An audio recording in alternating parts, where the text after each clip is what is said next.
بسم الله الرحمن الرحيم. يا أيها المزمل قم الليل إلا قليلا نصفه أو انقص منه قليلا أو زد عليه ورتل القرآن ترتيلا إنا سنلقي عليك قولا ثقيلا إن ناشئة الليل هي أشد وطئا وأقوم قيلا إن لك في النهار سبحا طويلا واذكر اسم ربك وتبتل إليه تبتيلا رب المشرق والمغرب لا إله إلا هو فاتخذه وكيلا واصبر على ما يقولون واهجرهم هجرا جميلا وذرني والمكذبين أولي النعمة ومهلهم قليلا إن لدينا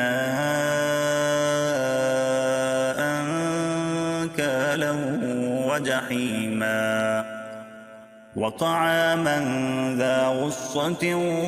وعذابا أليما يوم ترجف الأرض والجبال وكانت الجبال كثيبا مهيلا إنا أرسلنا إليكم رسولا شاهدا عليكم كما أرسلنا إلى فرعون رسولا فعصى فرعون الرسول فأخذناه أخذا وبيلا فكيف تتقون إن كفرتم يوما يجعل الولدان شيبا السماء منفطر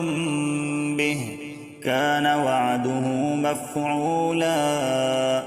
إن هذه تذكرة فمن شاء اتخذ إلى ربه سبيلا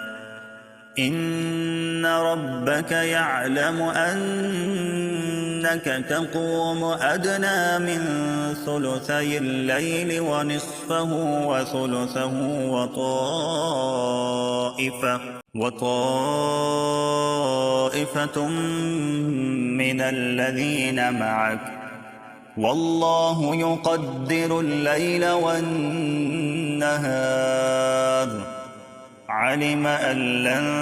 تحصوه فتاب عليكم فاقرؤوا ما تيسر من القرآن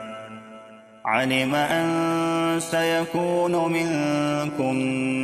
مرضى وآخرون يضربون في الأرض يبتغون من فضل الله وآخرون يقاتلون في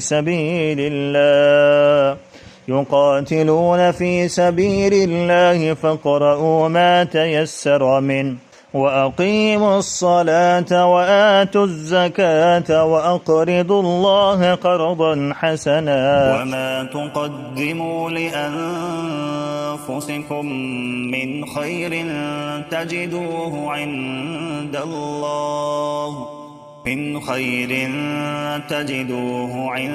الله هو خيرا